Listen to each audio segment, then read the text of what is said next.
it's all possible because of this man who decided to create this freaking manga and turn into this revolutionary thing that came around the world, bro. I legitimately look back at when Vegeta pulled up and he talked about, you know what I'm saying, tell me, do you, does a robot like you experience fear? That and that freaking Funimation does, and that motherfucker was like, I was like, no, he not. And he freaking first time see, bro.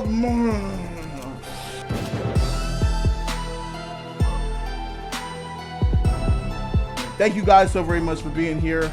It is with E-Man is here. As yes, I am. I am here. It's with great sadness that I have to come and talk about the passing of Akira Toriyama. Akira Toriyama, if you haven't heard that name, understand that there is a whole legion of millions and millions of people who know this man's face.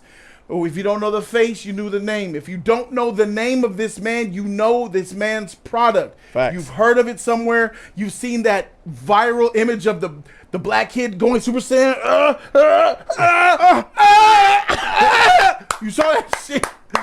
Or you've seen what a Dragon Ball Z character is. You've heard about powering up Super Saiyans. You've seen the big yellow hair. Facts. Dragon Ball Z is a big cornerstone in American pop culture. Facts. Worldwide pop culture as well. The godfather of it, the grandfather, the man who made it all happen, sadly, has passed away. His name was Akira Toriyama. Passed away at 68 years old. It's sad, but we're going to do something of celebration today. We're going to highlight the greatest moments of Dragon Ball. That's going to happen later from our subscriber, Shogun Assassin. But first, yes, this man is true. This man has passed away. The family has released from the official Twitter what happened exactly to him. So it says here, we are deeply saddened to inform you that manga creator Akira Toriyama has passed away on March 1st due to acute subdural hematoma. He was 68 years old. Now I was like, acute subdural hematoma. I looked that up, and it's when you have a DNA brain clot that forms between the brain and the skull of the head. Damn. And that's like, that's instant. That's guaranteed you're gonna perish from it. No one like survives from that. I remember because I believe Jerry Buss had that same symptom, and his days were numbered. You know, from what I know, we lost Chick Hearn, another Laker legend, to that same condition, blood clot in the brain. There's just really nothing that you could do with that. And the thing about it is, what lets me know about this passing of the way that he died is that he knew he was going to die. And that's kind of the sad thing about it. And he's had to have known for some time that he was going to die, because you go to you have headaches. He might have had conditions where he was lightheaded in the beginning. Maybe a year ago he was fainting, having seizures. Seizures was that's later, but maybe a year ago he was lightheaded, had headaches, maybe some fainting. Then it got so bad where he probably had some convulsory or some seizures. He got to the hospital, they did the test. He's probably known for a while that he had this, and there's like nothing that they could do to stop it. Like you can't even do brain surgery. Yeah, you can't even do brain surgery. I think you got to catch that. You got to catch that like earlier. I think it's like an early stage. You got to catch maybe that in most cases. But so the thing about it is he knew that this was going to be his demise. He knew that this was coming, and that's the saddest part. And he had to go through life, and I know he had to set things up. That's why we're only getting the news just now, when he passed away a week ago, and now they're just telling us the news. So they already had things going. They already were preparing themselves for this situation, and I'm pretty sure the great Akira was doing the same thing. He says the letter also says it's our deep regret, and that he still had several works in the middle of creation with great enthusiasm.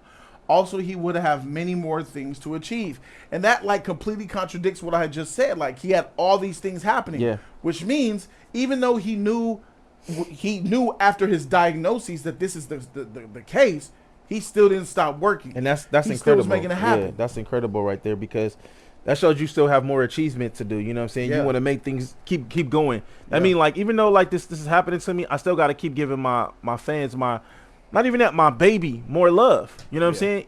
He created great things. Like Nobody wouldn't be wearing these anime shirts and stuff like that. They was wearing Dragon Ball anime Bro, shirts. Naruto's not out without Dragon Ball. Yeah, nobody was wearing those type of stuff. We was not wearing that back when we were kids at all. Yeah. This is now. You got one on. You got a Naruto shirt on right now. Yeah, this is different. Is it safe to say without Dragon Ball Z, Naruto wouldn't be out? Yes. All of these animes. Possible. All of them. That's highly possible. And it's not a comparison thing. It's a given homage thing. Like he's literally like he created the Superman. He's the daddy. Of anime. He's the daddy. Yeah, he created the Superman of anime. He's the daddy. Yeah, the very first. You know what I'm saying? That hit on that level. So they said, however, he has left many manga titles in the works of his art to this world. Thanks for the support. So many people from around the world. He has been able to continue his creative activities for over 45 years. We hope that Akira Toriyama's unique world of creation continues to be loved by everyone for a long time to come. We inform you of this sad news with gratefulness for your kindness during his lifetime. Funeral service was held with his family and very few relatives, following his wishes for tranquility. We respectfully inform you that he would not accept flowers, condolences gifts, visiting, offerings, and others. Also, we ask you to refrain from conducting interviews with his family. Future plan for commemorate gathering is not decided. We will let you know when it's confirmed. We deeply thank you for your understanding and support as always. Bird Studio, Capsule Corporation, Tokyo. Oh, that's dope. That's dope. So as you guys can see, bro. Yeah, man, it's very. He said that we're not even taking anything. You know, we don't want no flowers. We don't want no gifts. Leave the family alone. Don't do no interviews. This man is basically saying, I just want to go. They already had his funeral. Salad Ward is in the hood. What's up with it? Salad Ward, what's good? What's good? What's up, Jody Joe? The Aquatic Exotic. Yeah, come over here. Get yourself a headset, dog, so you can talk about Akira. I totally understand this. I mean, you know, his family probably is the type of people who just, you know, especially him, go through so much. You just want to be in, you know, privacy, peace. A lot of people prefer that too when situations like that happen. You know, they prefer their privacy, and this is messed up. This is sad that this legendary man lost his life like that, and you know, he will be missed. Like, the one thing about it though, his legacy will always live on, no matter what, for all eternity. His legacy will always live on, from his children and from his anime. Yeah. Salad Ward, bro, welcome here. I'm glad you're here, brother. I caught a piece of what y'all talking about and just being aware of the news. You know, it's a sad day. Yeah. He was 68 years old. 68. Here's the thing. Y'all know, I've never had the pleasure of enjoying DBZ. Oh, damn. I've never seen it. So I still have an adventure. You missed out big time. A lot. Especially Dragon Ball Z. God. A lot. Dang. So, like, I seen the posts. I seen a lot of people talking about it. And, like, you know, as a person that does comic books and hopes to do more anime, I'm familiar with all the characters. It was just, I got introduced when I seen the style, the jacket. This girl had a cosplay jacket. I said, where'd you get that jacket? And she was like, here, this is from, you know, Dragon Ball Z. And I'm like, damn, that shit fire. Even for a regular jacket. Like, right. I like orange. I like bright colors. Yeah. And that's how I was introduced. And I was like, damn, this shit is dope. But I missed it with all the other stuff I was doing at the time. I was out of anime for a good 8 years. But it just shows me how somebody can impact the whole world. Yeah. There's an aspect that a lot of people don't know. I'm sure Serge is aware, you know, because I'm in Mexico a lot. Mexico is losing their mind. Oh. They are having a hard time. The second biggest city after Japan for this to blow up. Can I interject for a second? I heard something on the internet, and I don't know if it's true. But the fact that you brought up Mexico, I'm going to put this out there. I saw some stuff on the internet that Mexico loved Dragon Ball Z so much that the Mexican cartel has decided a ceasefire. Really? Are you serious? This is how deep it is. Yes, it's the Mexican cartel got a freaking ceasefire for a couple of days Wow. for his funeral, bro. That's what I heard. shout out Hey, to the bosses for making that decision, man. that's wild. It is a religion there. They have parades. You can't get a president, you can't get the FBI, CIA for the cartel to listen to ceasefire, but Dragon Ball, an anime can. Motherfucking anime made it That's happen. something, bro. That's power. Yeah. That's major No power. one man Yeah. can have That's all power. that power. Yeah. And you know what I saw, Jody? That one of the movies from DBZ, they had like a big premiere, and you weren't allowed to show it to more than 1,000 people. And the governor of Mexico wrote to the governor of Japan and asked, could they please grant permission, because they would have premieres for DBZ in football stadiums with 100,000 people watching Dragon Ball Z on giant screens. Oh, wow. Like it was the Super Bowl. Oh, wow. 100,000 Mexican citizens in an arena, all watching Dragon Ball Z. Can you believe that? That's amazing. That's dope. That's dope as hell. So churches, I seen parades, people dressed. Google it. Y'all will learn a lot more, because we love it here. Yes. But I don't think they would take a day off from work. I don't think I don't think our president is gonna be like, yo, we're gonna have a national Dragon Ball Z day. We're not at the White House. not or- even yeah. at the crypto center, but definitely not at a football stadium. Yeah, nah. Google that. If anybody gets a chance, check that out, man. It was deep to watch hundreds of thousands of people reacting to Dragon Ball Z. And this is before he passed. So now the whole country is depressed. I remember my first time really getting introduced to Dragon Ball Z. It's like 6 o'clock in the morning. I'm about to go to school. I'm in like the 6th grade. And I'm seeing these, they used to play these sheets early in the morning on TV. And I saw it was Dragon Ball. Yep. And I say, what the freak? Somebody just doing a duking. And I told my brother, like, yo, they throwing the Dukins in here, because I knew Street Fighter. Yeah. I grew up on Street Fighter. Yeah. And the Kamehameha wasn't a Dukin. I was like, oh, they doing the Dukins in this motherfucker. Yeah. And I started watching it just because I seen Goku throwing that freaking Hadouken, that big Oh, wow. Kamehameha. Yeah. And I was hooked ever since. I watched every episode. I was watching that shit since adolescence. And then when Z came out for high school, I kind of fell off. But then when Z came out, my homeboy, I was in the 10th grade. My homeboy Tim. Shout out to Tim. Shout out to Tim. He was Shout like, out to you, Tim. he pulled out a tape. His homie was talking. I was like, what y'all doing? Because they were acting all secretive and shit. Yeah. They were looking in a backpack. I said, what y'all, he pulled a VHS tape out.